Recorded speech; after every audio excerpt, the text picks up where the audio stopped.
Welcome to the Fear and Greed Afternoon Report for Wednesday, the 27th of April, 2022.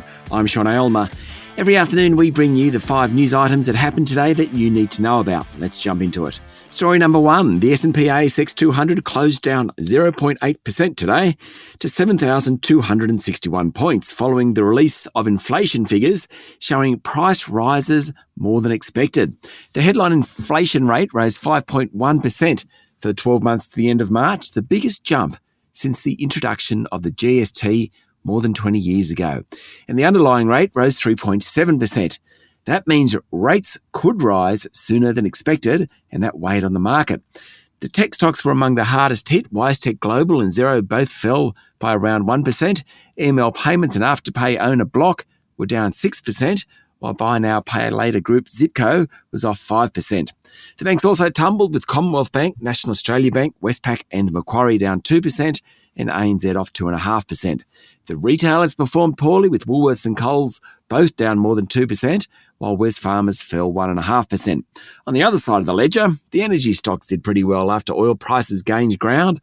Woodside was up 0.7% and Santos rose nearly 1%. Whitehaven Coal was the best performer, closing up more than 5%. Story number 2 is all about what else happened in financial markets today away from equities. Changes in interest rate expectations hits all parts of the market. In the bond market, short-term yields jumped, whereas long-term yields, what you get back on a 10-year bond, for example, fell. What does the bond market tell us?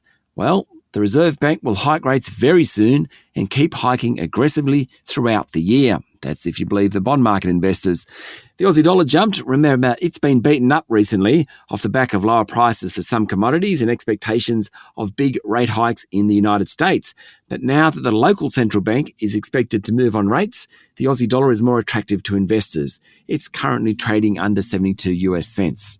Story number 3, property group Dexus will buy the bulk of AMP's remaining funds management business for somewhere around $550 million. The AMP capital operations includes about $28 billion in real estate and infrastructure assets. It means that AMP won't spin out the business into Collymate Capital as had been planned. Story number 4, the chair of Commonwealth Bank, Catherine Livingstone, will retire in August. She's had the gig since January 2017 and has overseen the bank during the Royal Commission, various governance scandals, and during the pandemic, of course. The main job of the chair is to appoint the CEO, and Ms. Livingstone put Matt Comyn in the role after former boss Ian Narev was forced out. It's fair to say that the chair has done a pretty good job, with the bank now worth about $177 billion. And finally, story number 5, it's all about Wall Street. Fears that much higher interest rates in the US will hurt economic growth in the world's largest economy has hit the share market.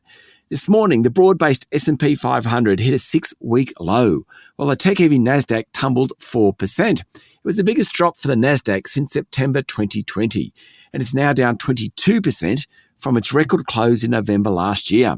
The irony is that the big falls are coming amid a strong quarterly earnings season in the US, with about 80% of companies so far having beaten analyst expectations. A couple that did so this morning were Microsoft and GM, General Motors. One company which bucked that trend was Alphabet, owner of Google.